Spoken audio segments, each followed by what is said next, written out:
What's good, everybody? Now, the fact is, time is priceless. I don't care what anyone says, your time is priceless because once it's spent, once it's gone, never getting it back, right? So you can't put a price tag on it. And from a business standpoint, we spend a lot of our time researching.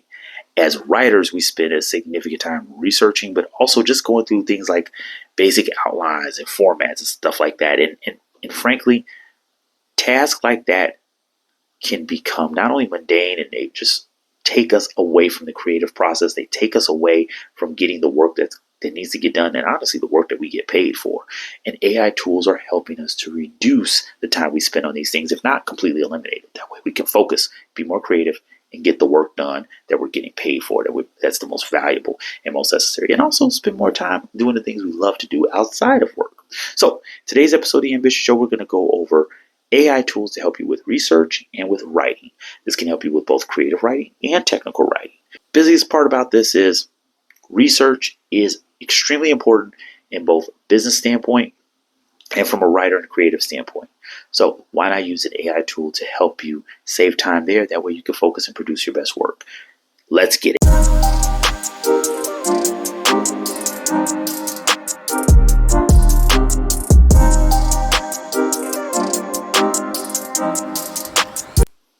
Okay, y'all. So let's go run out and do some research. Whereas no one has ever said. Okay, maybe some people have said it. But let's be real. Research. Best way to kill the buzz in any type of project, right? If you want to do the research. Now, the crazy part is that research can actually be fun if you don't think about it in a very technical way, right? If you kind of take out the, well, I want to go to the library. Yes, the library. You know those places. Books are there. I love them. You probably went in one once in your life. Funny thing is that research, as fun as it can be, takes a lot of time from the creative process. And usually when you're doing something where you're planning, you're strategizing, that takes away the creative juices real fast. So whether it's blog post, ebook, SEO, podcast, doesn't matter. There's an AI tool that can help you with not only researching the topic, the subject, just getting a better lay of the land, the industry, right? Everything from keyword research to research on thumbnails. Heck, even the research of the platform you should be publishing your blog, your podcast, or even your ebook. In fact, taking it a step further, many of those same AI tools, but there are a few additional tools that can truly help you produce the best work possible by taking care of the outline or helping you kind of formulate a better theme, plot, get a better understanding, right, of the story. Because when you see all that information thrown together on just one spreadsheet or one piece of paper, staring right back at you, all right, as opposed to just being jumbled around in your head and you're trying to type it up, but you're trying to come up with the best way to put it together in a structure. Using an AI tool to even help you structure it. And then you start reading and you're like, this doesn't make any sense. This isn't going to work. Right? But these were all my ideas thrown out on paper. AI tool can help you kind of formulate a good plan around that. And that's why I wanted to take the time with this episode to go over the best AI tools for research and writing. Because save me significant amounts of time. And honestly, the majority of these have been suggested by past clients or current clients and their own struggles that they were having when they were, hey, well, we've helped them find the right keywords. And they're like, well, I'm not a writer. And if it wasn't part of something we were doing for them, they were like, well, I need to figure out something to help me with writing. Take the keywords, apply them, get some structure, but then they put in their own creativity, their own voice. See, let's get away from what AI is not, okay? And I want to make sure that we cover that. Really, what is AI? And what is it not? Right? I know that probably was not proper English. Right? So this is where typically people get hung up the most of what AI tools and AI software, what it's all about, what it's really for. And I will be honest, a lot of it is propaganda. A lot of people have their own, biases in place, whether it's for AI or against AI. So we get a lot of misunderstandings, right? Some major misunderstandings of what artificial intelligence is. So I want to jump right into it real quick and make sure we get this out of the way, because this may remove some biases, but also a little education goes a long way. I'm a firm believer in that. A little education, a little knowledge goes a long way. And if you're coming to this where thinking like, well, AI is going to take away my creativity, or all AI is always going to make a mistake, or AI is here to take away my job, or one of my team members' jobs, or one of my employees or contractors' jobs, or worse yet, I am looking to replace somebody with AI. I want to go into a lot of these things here where it's not actually going to do all that. Where a lot of people, like I said, get this misunderstanding. So the first one is that I just kind of finished it with one. AI will take away all jobs. Now, let's be real. Even if that does happen one day, it's a long ways away, right? Even from a research and even writing standpoint, it's a long ways away. AI can automate a lot of tasks, and that's where we're going to focus on the tasks that it can help you automate. I can tell you right now, I brought up two terms, or at least I said two terms a little earlier. Your creative voice, right? Your creativity in general, but your creative voice specifically. AI still hasn't cracked that one very well, surprisingly. And I know there's going to be people who challenge it, but one way or another. There is still to this day so many, and I'll be real, scripts and books out there that is easy to pick out what was written completely by AI, right?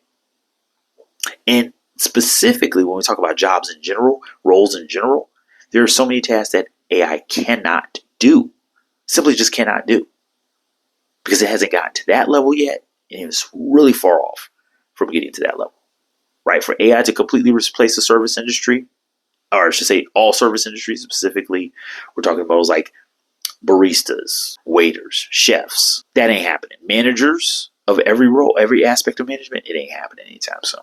It ain't happening anytime soon. From a writing, research, and creativity standpoint, right? We can use AI tools to help with proofreading, help with editing, which we'll get into, even some structure. But I said creative voice. And the sad part is that because of the way AI is currently, right? People are so hopped up in thinking that it's going to just come in and eliminate every great writer. Well, no, because you're literally feeding AI the voices, in other words, the creativity of the writers to help create the creative voice of the AI. So it's still stemming, it's still coming from a person. It's still coming from an actual writer, technical writer, creative writer, fictional writer, doesn't matter. It's still coming from someone's brain. Here's the biggest problem, the biggest misunderstanding, that AI, or artificial intelligence specifically, works like a human brain. Okay, artificial intelligence, as of now, does not replicate human thought processes. It uses algorithms. It uses data to perform specific tasks, but it's not conscious. Well, I know everybody's like, oh, I saw that video. I saw that video of that robot. I saw that video of the guy talking to the Google bot. It's not fully conscious. So it doesn't work like a human brain, because the brain, of course, has conscious, is aware of what it is, its surroundings, at a lot deeper levels than I'm willing to go into right now, okay? Emotions, general understanding, a lot more in depth than that. So it doesn't work like a human brain. Factually. This is not, going back, this is not opinions, this is actual facts, right? Artificial intelligence is completely objective. Oh, no.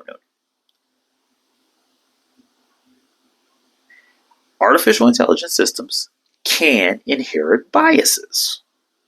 We've seen this. Like I said, you have to feed it data. You have to feed it information. Based on the training, it can develop the bias based strictly on the training. In other words, we used to say, you know what? I just said data, right? One of the best project manager mentor, if you will, even, that I ever met.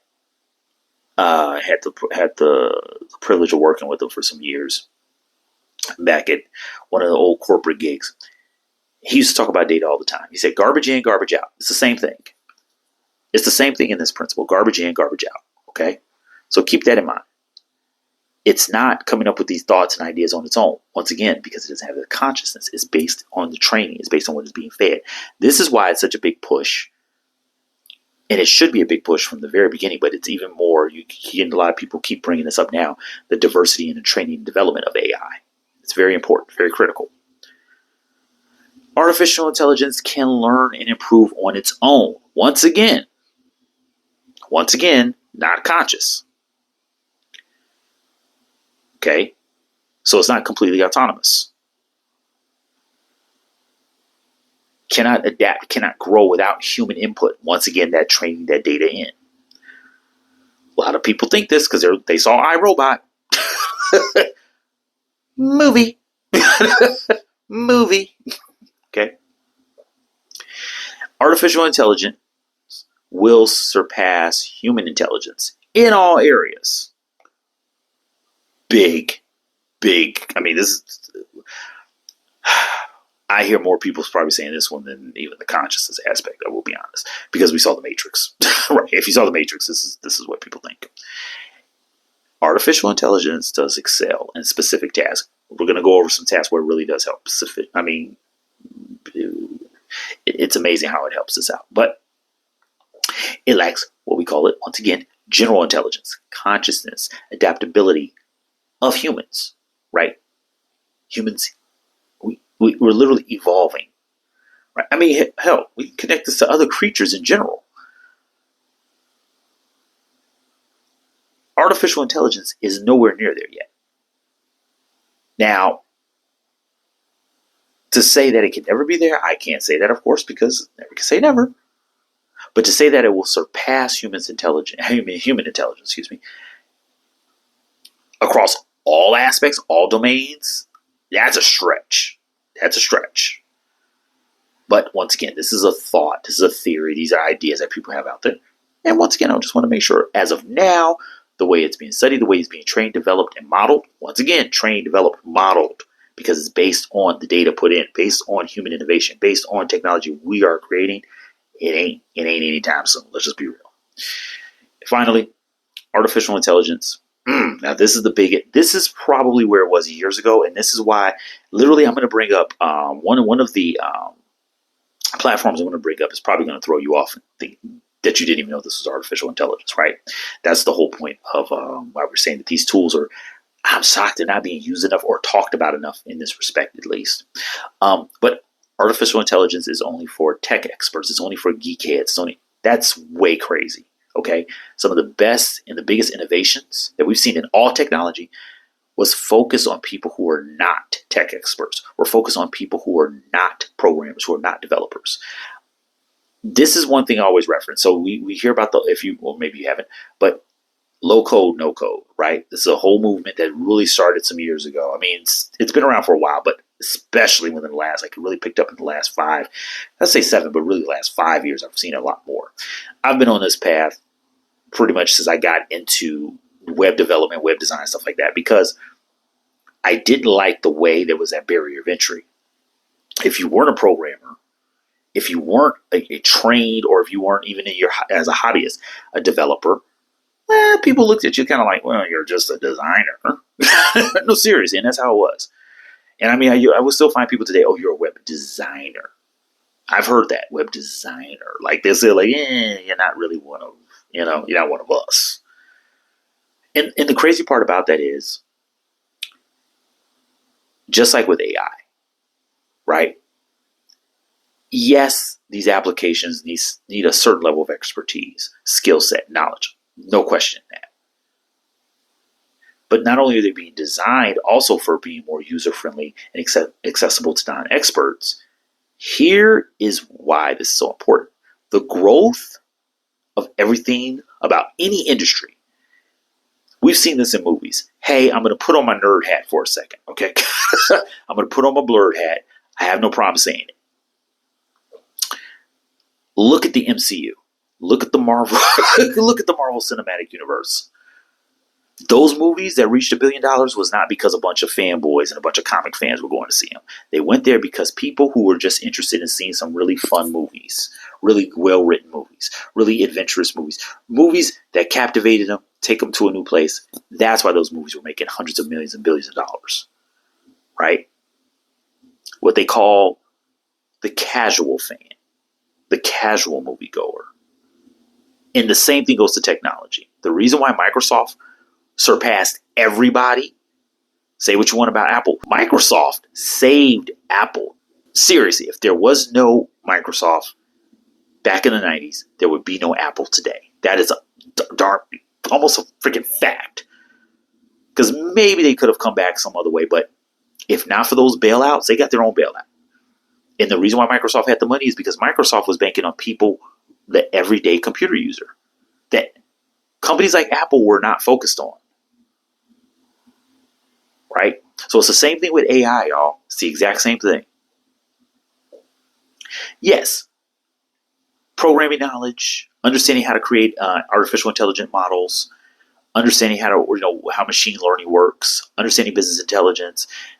That makes sense. Yes, that is a skill set, expertise. There's no question once again. But for it to grow and to get to the point that it's gotten to now, in the platforms we're going to go over now, is because of the casual user. It's because of the creative that needs to level up. Because of the creative that says, hey, you know what? I want to focus and really write this book. But all the research that's necessary, or to create all these different outlines, or to test out these different theories with the characters, need a little help. So with that, just want to go over a few things, factual, all of the references, right, to debunk these ideas and theories. I've decided to put some link in the description as I normally do.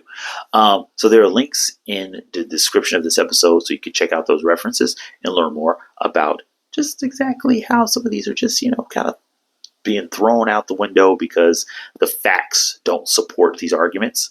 And in some cases we might see, things change. But for the most part, nothing's working in the favor of these arguments just yet. So understanding that these are misconceptions can help you really focus on what these AI tools we're going to go over now can help you, and specifically why they are not to be afraid of, why they're not to be concerned with, in a sense of they're going to replace things. No, these are tools to help you succeed in your business and to succeed as a writer, whether, once again, technical, creative, and even better yet, if you are a writer that has a publishing business, if you're a writer that is writing blogs for like SEO blogs, or you are working with different webzines or even businesses to write articles for their blogs, this is definitely for you guys. You guys are my community because this is what I've been doing for some years now, and we'll love to help you and support you in your endeavors. When we come back, we're going to go over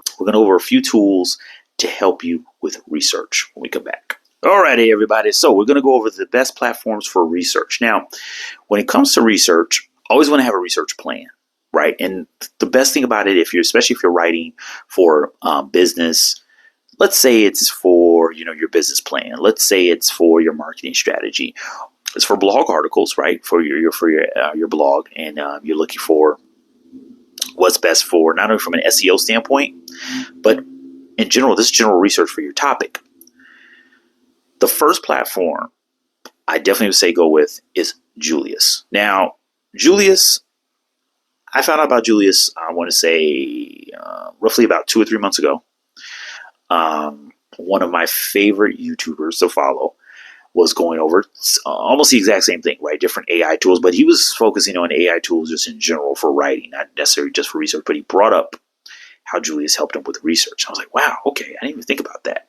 Like, I had heard Julius for writers, but I never thought about it specifically for research. And of course, you can utilize that research all over the place. And the first place I tested it out was using it to help me with identifying influencers. I know that sounds funny, right? But influencer discovery, okay, based on different niche, based on follower demographics. So what Julius does, Julius kind of streamlines your research plan for you, right? So I will say, Julius, one of the drawbacks, I'm going to call it out real early on. One of the drawbacks to Julius I did find was the fact that it's a little bit more expensive. It's a little bit more costly. It's a little limited, right? But one of those particular areas is that it's so highly focused on data and being data driven and helping with actionable data, where you could break it down and you can really track what's being done on different platforms, to where you can identify those influencers that work for you, that work for you, and help you with a campaign. Okay, it can help you with automating, and this is the key. Like I said about AI tools, automating.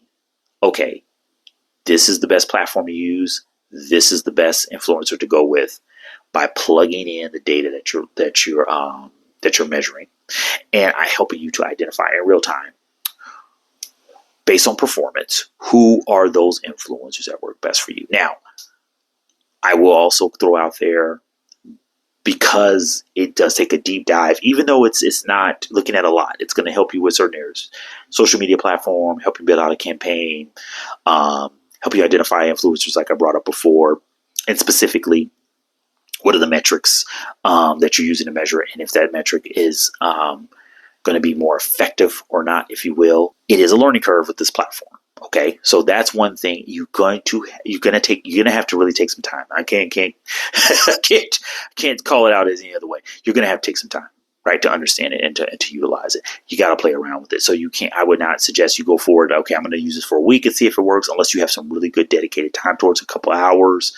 Hey, I've talked about this in past episodes. Time management, right? So I'm going to dedicate a few hours to it, something like that, because it's not something you could just plug and go with like some of the other platforms we're going to go with.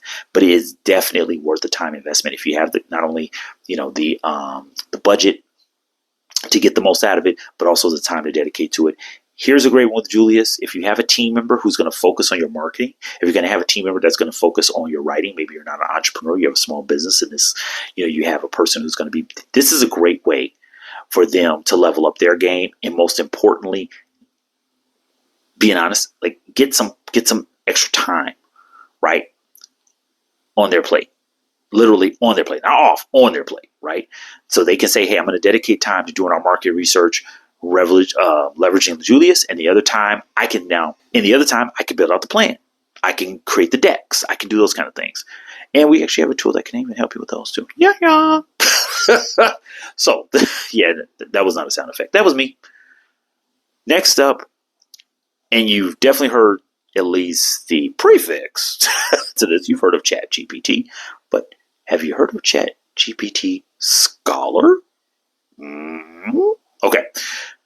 So, ChatGPT Scholar, there's multiple GPTs. Multiple, right? And I almost can guarantee you have heard that there are quite a few GPTs out there based on OpenAI's ChatGPT. But of course, many of them, if not all of the models now, if I'm not mistaken, are within ChatGPT itself. ChatGPT Scholar.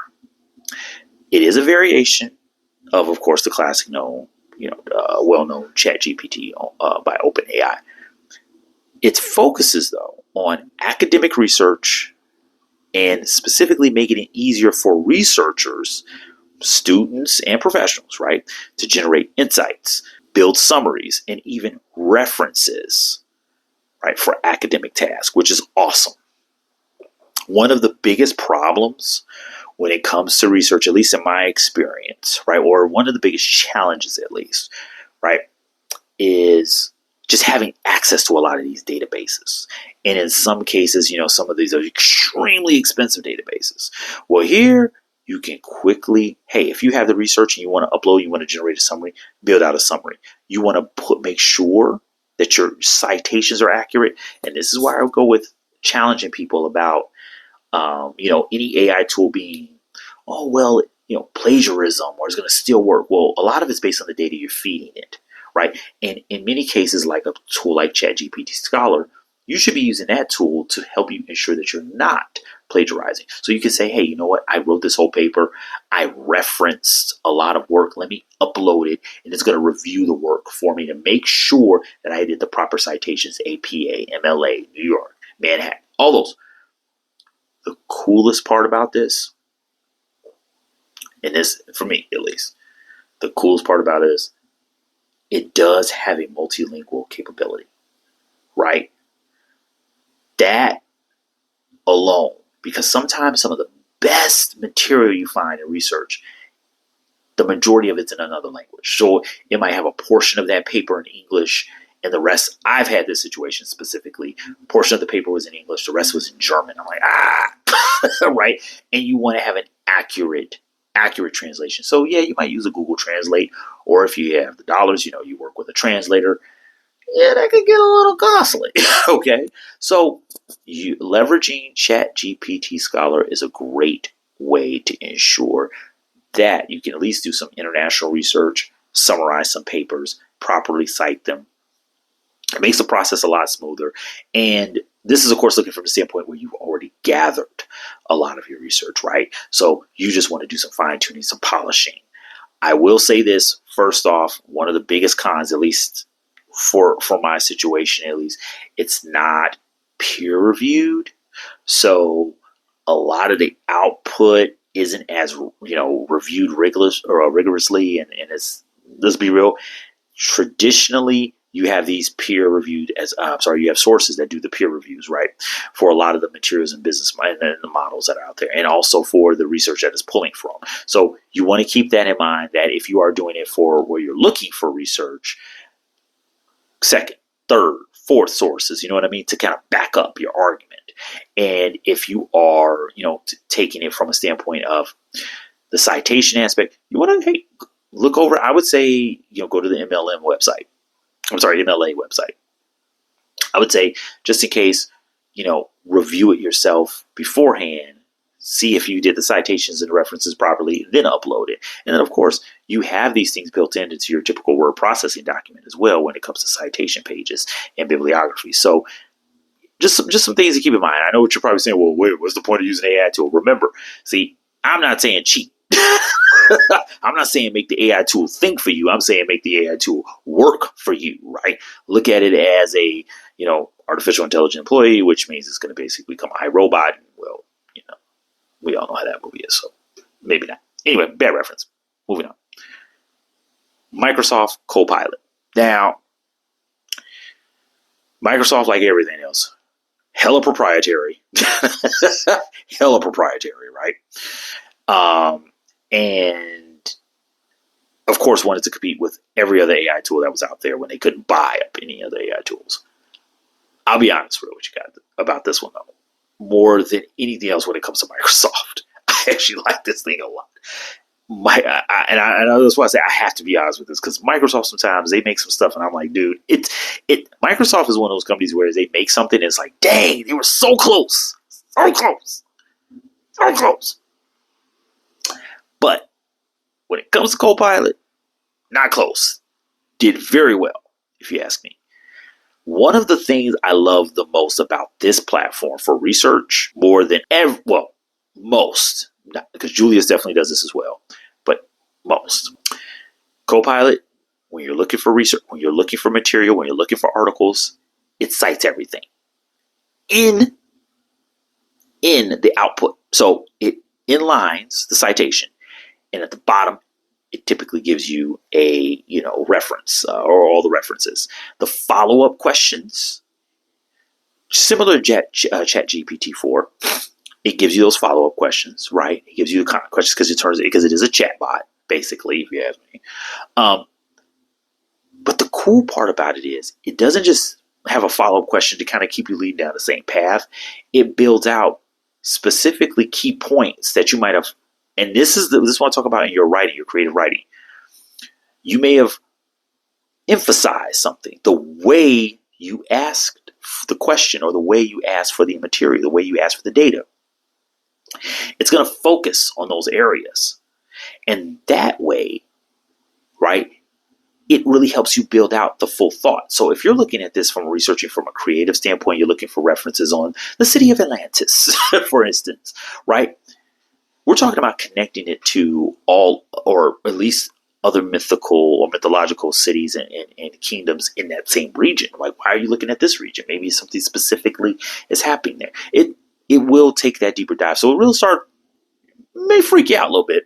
But the best part about it is it gives you all of its references. It's one thing I don't like about some platforms. It doesn't give you all of its references right away. You have to actually dig in and find them a little bit more. It will give you the answers, and it will be referencing material, but it will tell you what material is referencing without maybe some more payment. This is Microsoft Copilot. It's built right into it, right? The other great aspect is it has a seamless integration with every other Microsoft tool, right? So very similar to how Google Gemini, seamless integration with all the other Google tools. Same thing here. That is the cool part about, for the people like myself who are using PowerPoint a lot, Excel a lot, Word. It's already built into it, right? So you don't have to. It's not like you're having to connect them. The dots are already connected for you here. One area though. Yeah, one area. Okay. You do want to, let's say this. You do want to be sure. You do want to be sure that misinterpretations, right, of user intent can happen with some of the output, right? In other words, like I said, it's trying to take those thoughts the next step, 2 steps, 3 steps down the road. So if you're using it in Microsoft Designer, which you can use as well, you want to be cautious, right? Because it's like, well, I'm trying to design something, but it might come up with a design that I wasn't even. The prompts you want to be a little bit more, a little bit more on point with, or when it's writing out for you. Okay, you don't want to write a whole story with this thing. You want to outline, right? You want to start building out your outline, or you want it to refine your outline. So you upload your outline, you upload the theme, you upload the plot, and you want to see where it takes you in the story and kind of helps you out there, and it kind of builds and flesh out characters. I will be honest, like I said, just be cautious about that because it can take you down a path with some of your writing. You're like, I don't think this is working. Or the researchers found maybe article 1 and 2 is good, articles 3 and beyond are horrible and garbage. It can happen. This is once again why you want to go over it, right? You want to take your time to review it. The idea is that it takes you over that first hurdle, right? Let's say you just didn't know where to start. So you just start plugging in your questions and gives you some research to start with. And then you pull from there. And then you see what you have. Finally, Research Rabbit. Now, this was just like Julius' client was using this one. Hit me to the game. Like, I was very much into ChatGPT. So ChatGPT Scholar was right there. Already a Microsoft user. So Microsoft Copilot rolls out. I'm like, why not try it? Just like Gemini, just like a few other platforms I'm already on it. Why not try it? With Research Rabbit, though, this is a great tool for academic research. Okay, this helps users explore and visualize connections between papers, researchers, and topics. The cool part about that is you don't have to do that automatically on your own. It's going to help you start to build it out, but it visualizes. And visualizing data is so important. Generates a visual network related between the topic, between the paper, between the authors, between the researchers, and explores those academic connections. I can tell you right now, when you're doing research for a YouTube video, this is clutch. Freaking clutch. Go for it. It's limited on its databases, which is the one problem I have. Because that means you don't have as much material to work with. Okay, sorry. See, I'm getting into my blurred brain again. So I'm talking data and research. But even with the limitations of the databases right now, there's a lot to work with. And like I said, the best part about this is because it helps you visualize the data. It builds out a network for you of how the connections are connected. No, that makes sense. How the data is connected. Okay. From independent researchers to hundreds of thousands of research papers out there. It can't beat this. And in fact, this is the coolest part when it comes to being an independent researcher. It allows you to collaborate. So it allows you to share your research. It allows you to share your materials. You become part of that network. Networking is extremely powerful in everything that we do.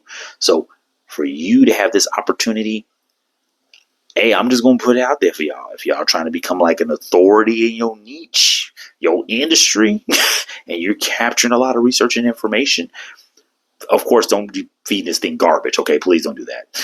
But if you're really out there capturing a lot of data and a lot of information about a particular market, about a particular industry, about a particular business sector, this is a great opportunity to make a name for yourself as well, because then you help work with others in your industry, and or people learning about your industry, and you become literally you can help. This can be going towards you becoming an authority.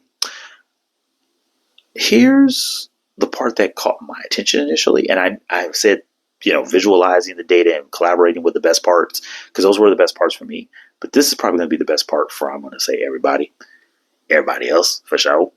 It's free. Free. Because it's primarily for students, right? And independent researchers. Get it while it's free. This is one of those things like I talked about Asana for years, or I've talked about, Canva. If playfully those platforms will never get rid of their free tiers, okay? Because I can tell you right now, if you've never used a project management tool, Asana is great. If you've never used an online collaboration tool for design and creative marketing materials, Canva can't beat it. So use them while they have a free tier and then upgrade, because man, the premium levels are awesome. And it's the same thing. Maximize this until you can't maximize it no more, while it still has free access, because when they actually want to put a price tag on this thing, it should be worth a lot. Okay, and I do mean a lot, because it's an amazingly valuable tool. Those are the tools for research: Julius AI, ChatGPT Scholar, Microsoft Copilot, and Research Rapid. When we come back, we're going to go over specifically platforms for writing. And let me tell you right now, like I said, there's one platform in here you probably never thought of as an AI tool, but it's been there for years and it's been helping writers for years.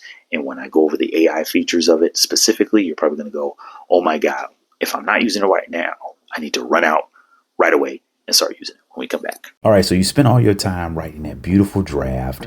You finally got it to where you wanted to, were able to submit it to the publication you wanted to, and frankly, yeah, they never want to talk to you again. Now, do not do what a lot of people would do and just go scorched earth, go freaking crazy and say, I'm never going to write again. No, instead, you have a great tool at your disposal. Use Grammarly. AI writing tool fixes everything for you, works over the top of everything. So write your best work. And most definitely, edit with confidence. You always want to edit. Use Grammarly now. All right, everybody, welcome back. So these are platforms for writers. But once again, this is not just about technical writing. This could be creative writing. This could be social media posts. This could be ebooks. I have seen these used for every single type, every single form, everything from writing a critique, which was awesome, to writing SEO copy for product descriptions. And when I say writing, I want to make sure to clarify something, because I think this is what gets missed when we think of AI writers. There are people who will use it, of course, to write everything from top to bottom, every single paragraph, every single, line of copy in anything. And hey, teach his own, That's not what we're talking about here, especially. And in fact, for the writers that I know, I can't speak for everyone, but for the many, and I do mean the many authors, whether they're doing blogs, books, technical manuals, doesn't matter. Even, and of course, the marketers in my industry, they look at it as, this is a tool that'll help me write the copy. Keyword, SEO, I always go keyword. This is the tool that will help me write the copy, not write it all for me. I'm just going to be real with you guys. The people who are worth their salt writing ebooks, manuals, SEO copy for products, for just general websites, about me pages, blogs, mission statements, all this stuff, they're using AI to help them. So as I go over these tools, think about it this way. You have writers, but I'm going to give you a whole scenario. You approach the screen. Okay, I was trying to do my movie voice, but I stopped too soon because I was like, no, I'm going to make myself laugh through this whole thing. No, let me try. You approach the keyboard. You don't know what to do. You want to write the greatest story ever told. Okay, I gotta stop because I'm about to laugh. Anyway, no, seriously, you want to write great copy for your website. You're looking for the correct keywords, but you don't know where to start. Ooh, here's another scenario. I've had this all the time, especially with clients who they're making their first e-commerce website. How do I describe the product that entices people, that engages them? Here's where the AI tools can help you. Jot down a few ideas. Just type them up, and I'm going to go over a couple scenarios on how to do it. Expand. Build on that. Put it in the chatbot. Expand on that. Ask the question for the AI tool. Or type up every idea you have. Don't worry about spelling. Don't worry about punctuation. Don't worry about structure. And then let the AI tools do its work. See, where I'm going with this is that just get the idea on the paper. And instead of getting carpal tunnel syndrome just by writing down 1,000 sheets of paper, type it up and let the AI tools play around with the ideas. And almost every single time I've seen this effectively work, what happens is you have 3, 4, 6, maybe even 100 different variations, right? But typically it's like good, maybe 5 or 6, maybe 20. And you start noticing patterns and you start pulling them together onto another document or another spreadsheet. So you take a piece from one suggestion, you take a piece from another suggestion, because the AI tool is able to run through different ideas and questions and answers. And the best part about this with keywords is if you have a list of keywords but you don't know where to apply them properly in a sentence or a paragraph where it sounds natural, this is where the tool can really help you out with. And in the last two I'll go over will make it way easier. Okay, so that's how you're looking at these tools. They're not necessarily thinking for you in a sense of, hey, write everything. It's more so, I have an idea, but I don't know how to structure it. Or I have ideas, I'm just not sure how to kick everything off. Or I have the keywords, or I have the words I definitely want to use. I'm just not sure how to put it into place, get out there to where it sounds like a good story. And with that, let's start with Writer. So Writer is an AI writing assistant designed specifically to help users generate content more efficiently. Now, the cool part about Writer, I use that term a lot, I just thought about it. The cool part about Writer is that it's very affordable, and you literally are designing it as you go, right? You can come up with new prompts, but more importantly, specifically new scenarios, specific to you. And this is one of the things I love about AI tools is that, like I said, it's not about being a tech expert. They're still trying to learn. Everybody who's developing is trying to learn, how do people need these tools and want to use these tools. So Writer makes it easy to get started from an affordability standpoint and a user interface that's really easy to understand.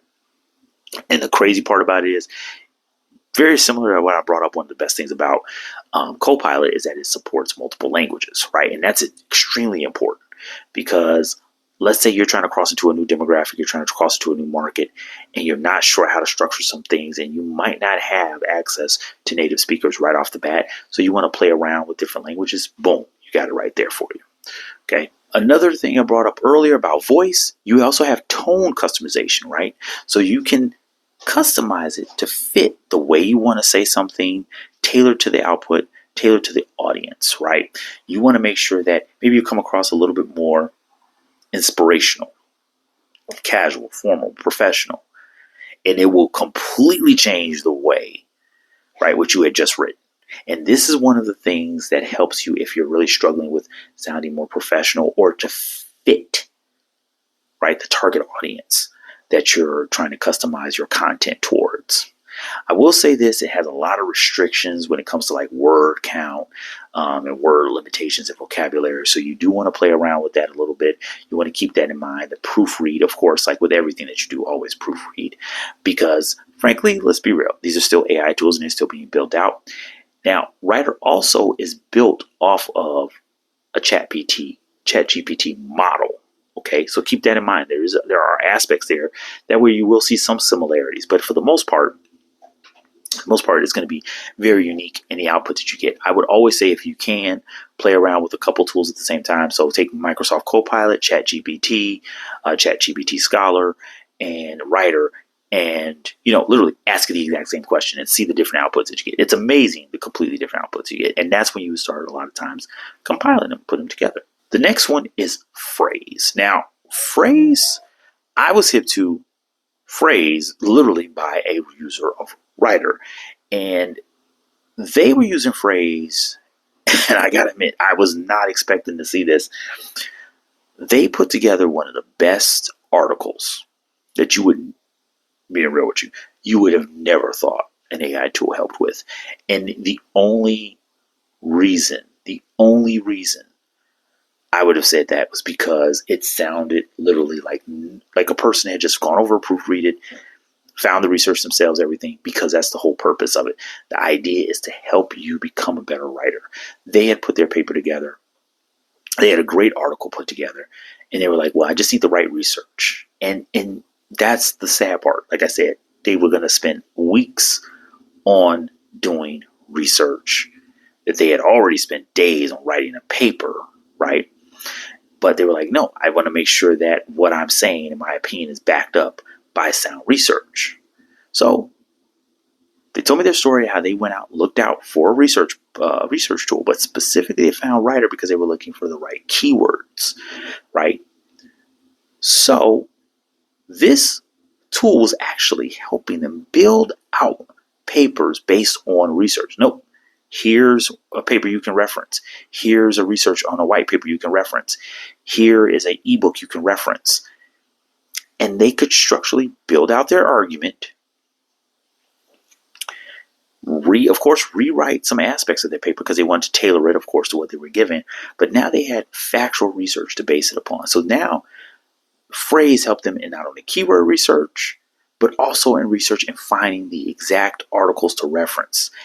And if you're doing it this way, I'm telling you right now, this is a great way. I know people probably aren't thinking about this the first time they try out using Phrase, but this is a great way to build relationships with other content creators because you're finding papers from content creators. You're finding papers from professionals and subject matter experts in their industries, and you're referencing their work. You can reach out to them, of course, and say, hey, can I reference your work? Or I found this great paper. I want to learn more. Maybe we can do an interview. This is a great marketing tool. I know you probably aren't looking at it like that initially, but I see it as a great marketing tool because when you find great material you can reference and connect with other enthusiasts or professionals in that field, this is a great way to build out relationships in your niche, in your sector, in your industry. So Phrase. Now, I will say, very powerful, worth its dollars. It is a little bit more on the pricier side, so I will call that out. It is definitely a tool you want to take the time to make sure you're ready for and invest in. It's great trials for it. In fact, give you a link to a trial in the description of this episode. That way you can get started with it just to check it out because I think it's worth your time.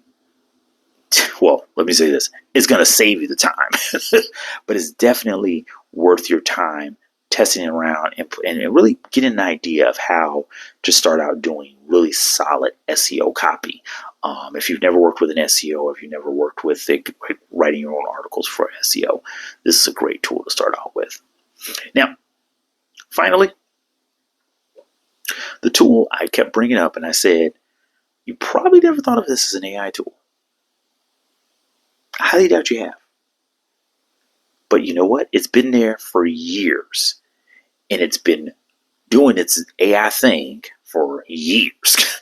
And you probably have been using the free version. And when you move up to the premium version, it's insane how starting from the top, I'm literally going to reference, starting from the very beginning with Julius and make it our way here.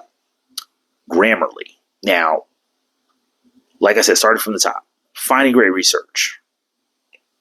I mentioned it was a client who brought and hit me to Julius. And we were going over a paper specifically. We were going over some pieces of work, some white papers that we were going to release for their business to help bring in some more traffic. And he was like, man, this is the AI tool Julius and all this stuff. And I'm using Grammarly, to go over making sure everything's ready. Because this is a white paper. We want to make sure we sound tight, sound really, we're up to par with the professionals he's going to be publishing this in front of and asking for their contact information as a lead generation tool. And I say, well, that's great, to use AI for research and use AI for, for writing papers. I was like, I haven't tried that with other tools. I'm told about beyond ChatGPT and using Writer. And you know what he brought up? He was like, well, you're using Grammarly, right? I was like, yeah. So he's like, well, it's an AI tool. Did a little deep dive. And of course it is. Now, I know we're probably thinking, well, yeah, of course, because they have an AI writing assistant. No, in general, the tool itself is an AI tool. And this goes back to what I was saying about a lot of the misconceptions about Grammarly or about AI tools in general, and even Grammarly in this place, right? Is that people think that, okay, that means it's going to write everything for me. It's not necessarily an assistant. It's more of a replacement. Not the case, because we all know Grammarly is an indispensable tool for writers. It helps you refine everything and enhance everything for clarification, refine your prose, styling suggestions, of course, what we all know for the grammatical checks, right? And it really makes sure that you have that polished and professional work that you want. And that's why we were using it, of course, for that white paper. The same thing goes here for any other business writing that you're doing, or even creative writing, right? Because even though you have your voice, and of course your characters have their voice, you can train Grammarly. Once again, this is why it's AI. You can train it to fit that voice. You can train it to fit the voice of the brand. And of course, it has that classic plagiarism checker as well. Of course, that's a part of the premium plans. And this is why I say it is worth the investment. I don't write jack until go through Grammarly. And you can, of course, once again, train it to your voice. That way it fits and it's on brand. Maybe it's your white paper. Maybe it's your ebook. Maybe it's your blog copy. It can fit if that voice is slightly different, right? Because maybe you have your one for your personal brand, you have one for the entire business. Grammarly can fit those, and it's a great AI tool that you probably did not know was AI. I must admit, to me, hey, it happens, right? But that's the whole point. We learn and we grow. That's the whole point, is to learn and grow. So, with that, the best tools for writers, and this is, once again, anything from creative writing, technical writing, you're making your blogs, your ebooks. Heck, if you're not using Grammarly and you're trying to publish a novel, or you're trying to, I don't see, no. Even if you have an actual editor, which I hope you do invest in, right? If you're a writer, you can invest in working with a go-to editor and proofreader. That's awesome. I would still run it through Grammarly because, once again, that's going to save them some time as well. But also, when you start training it, right, to your voice, to fit your voice, it's not going to feel robotic. It's going to feel like you. It's going to look like you. It's going to look like how you want the story to read. And it's going to be tailored to your voice. And your editor will know, your proofreader will know what to look out for. So, going from, I would say, a ground foundation, if you will, to the necessity that should never be replaced. Writer, phrase, and Grammarly. Now, there's links to all three in the description of this episode. Right? There's links to some opportunities for both writer and phrase, and links, of course, to Grammarly in the description of this episode as well to get started with. Let me know how phrase goes for you. Let me know how writer works out for you. And definitely let me know what Grammarly did for you. I would love to know how you use it if you're using it right now, Grammarly. If you're using it for ebooks, like I said, we were using it for a white paper at that time. When I was working for this client, we were producing white papers for his lead generation tools. And I would love to know how you guys are using it. So, heck, are you using it in your comments? When you leave comments, let me know. That'd be awesome. All right, so with that, when we come back, we'll go over, and I mentioned a couple of them. I mentioned one of the places that I found out about some of these tools, past clients, and also a YouTuber that I watched But I would love to know, of course, how you find out about AI tools, and leave a comment for that. But when we come back, we're going to go over the platforms that I would suggest. The platforms I would suggest to learn more about AI tools, specifically for research and writing. And you can learn a lot more. I've learned a lot, and hopefully you can learn a lot more as well when we come back.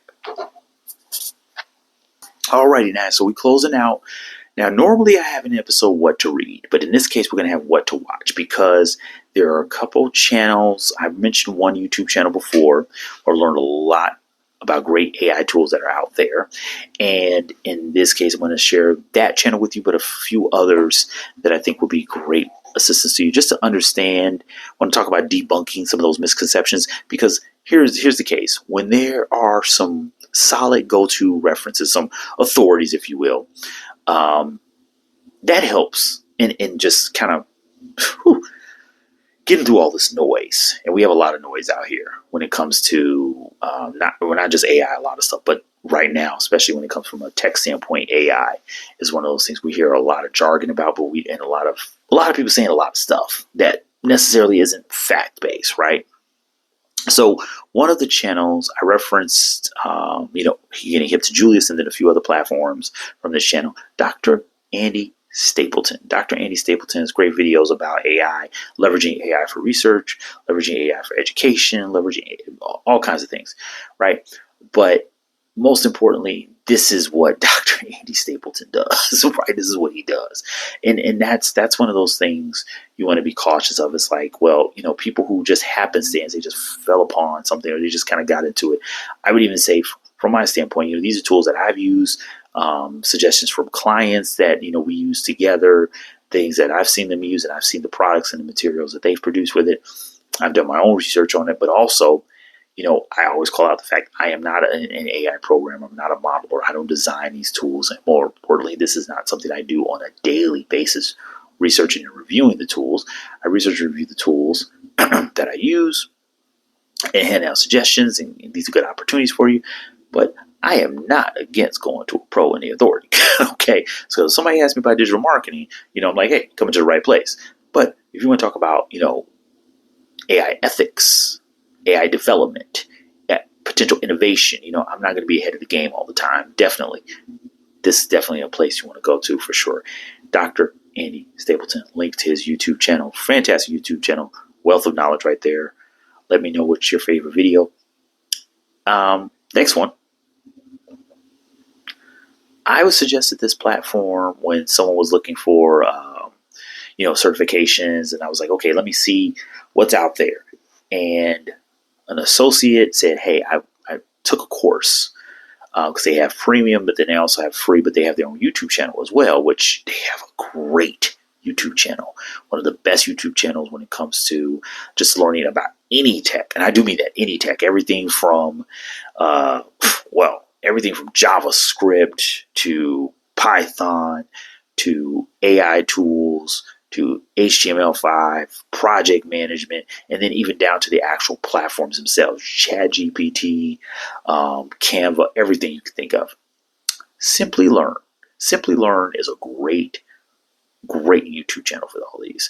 Like I said, they actually have certificate and certification courses they offer, but the YouTube channel is a wealth of knowledge within itself. So why not check it out? This is one of the first ChatGPT courses. Okay, one of the first ChatGPT courses where when I was looking through the comments, I was checking out the description. I mean, when it came to people saying, oh my God, I'm getting jobs from this. When it came to people saying, hey, I completed this thing and I literally went from not knowing what the heck was going on with AI to understanding completely. Here's another one. They had a video strictly just basically, what is AI, right? What is AI? I could have pulled from that description, and I mean, it was the most straightforward, not only the most straightforward description, but you can start to see the components of where AI is going. In other words, you can see what I was talking about earlier about how, yes, AI is innovative, it's making all these advancements, but it's not to where people are giving these far-fetched ideas just yet. And most likely will never be there, but it's definitely not there within even the next 50 years, right? Because the way it's developed, the way it's created, the way it's being worked on even to this day, don't get me wrong, people are saying it will have its challenges in the sense of things that it will, make us rethink, and we have to be cautious with it, of course, like with any technology. But at the same time, is it going to be, serve you a cup of coffee tomorrow? No. Okay. And I mean, literally serving, walking to your table and all this stuff, taking your order, all that jazz. No. Right. So their video on AI alone, great video. But when it comes to studying actual platforms, ChatGPT, Midjourney, you can't go wrong with this. Simply Learn, great YouTube channel. I would love to know, same thing like Dr. Andy Stapleton. I would love to know, what's your favorite video? What video did you watch? Because they just have a wealth of information there, and it's absolutely fantastic. So with that, nothing in what to read today per se, just what to watch. Let's look at it that way. Let's just change it up. It's not going to be what to read. It's going to be what to watch. Boom, there it is. So what to watch. Let me know which one you watched, or both that you watched, and which videos you watched. I would love to know. What did you like about them, and what videos did you check them out? And like I said, I'm sending a big shout out to both of those channels to just helping me and understanding more about AI, generative AI, and machine learning. I was kind of already on the business intelligence side of things. Just knowing a little bit about Power BI from some years ago. Once again, I'm about to geek out, so let me stop myself. Anyway, great shout out to those channels. Let me know which ones you like. Let me know which videos you like. The freebie, I owe you a freebie. So, makes sense since we're talking about AI. Why not a big list of prompts? That's what I'm going to call it. The big list of prompts. Specifically, AI prompts for business research, and specifically AI prompts for writers. So helping with things like getting over writer's block, helping build out a character, helping, with structuring your story. From a business research standpoint, structuring story, you still need story in business. Think about that. You still need story in business, right? So the brand story, mission statement, questions to ask in a survey. That's a good one, right? And of course, questions to, or should I say triggers, not necessarily just questions, but triggers, calls to actions for engagement from an email, from social media. So different prompts. Now, these are the prompts. And for those who, just to get an understanding once again about AI, for those who don't know, and it's perfectly fine. That's the whole purpose of this platform, is to learn and grow. The list of prompts, plug in the prompts to ask the AI for, of course, output. Now, it's kind of like just simply asking a question. The platforms that I've given you here are fantastic for building on that. In other words, they give you the output, but then they take it to another question or a series of questions that, would you like to know more? But I'm talking far more in depth than would you like to know more based on the question and based on the initial output, right? So this is just to get you started. If you don't know where to begin, this is just to get you started. And I seriously mean just to listen, literally use that link, go into Writer, boom, start asking questions, build out a document. Use this question, this prompt to go in, use that link, go into Microsoft Copilot, boom, start building out research, start checking out what's there. Here's the cool part about it. Once you go from that, take it to the next step. Go into your Grammarly link, open up Grammarly, and start writing your story based on what you've been given there, right? You've got a lot of the elements. Maybe you take a few here and there from Writer, you put into Grammarly, like, some things need to be changed, some verbiage needs to be changed, doesn't sound right, doesn't sound like me, and then you start building out your story, you start building out your copy for your homepage, you start building out your first paragraph for your SEO, article for your blog. Those are the types of things here. And of course, like I said, you have great courses there to work with. But you have a series of prompts, give you over 50 prompts there to start off with, and then utilize these tools and leverage them for yourself. So with that, definitely let me know, what videos did you like the most from those platforms, from Dr. Andy Stapleton, from Simply Learn. Drop some comments there. We'd love to know how you are using Grammarly, how are you using any of these tools if you're using them already. And if you have any suggestions, please drop a comment, of course. And then finally, hey, use those links. You've got the tools right there. Start building out your copy. Start building out your, whatever is your article, your ebook, the first paragraph of, hey, like I brought up here and there and kind of hinted at it, email copy. email copy, email copy. The great thing about these tools is it helps you really build out, well, what will get people engaged, what will make people click, what will get people, to sign up to my email newsletter. How do I phrase this? How do I say this? So, hey, you've got a wealth of research material there to work with. And frankly, because of the fact that you're using these AI tools, it won't even take you half the time. It'll take you less than half the time. So you got links to each one of these tools. Let me know which one you use, how it helped you out, and we'll take it from there.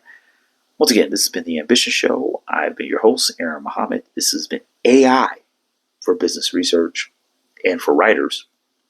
Let me know if there's another or particular area also that you would like to see us touch on AI tools for a specific industry. Hey, that's the thing about it. They're customized all over the place. So there's all kinds of industries that AI is touching on. And you definitely want to, get ahead of the game before, you have to.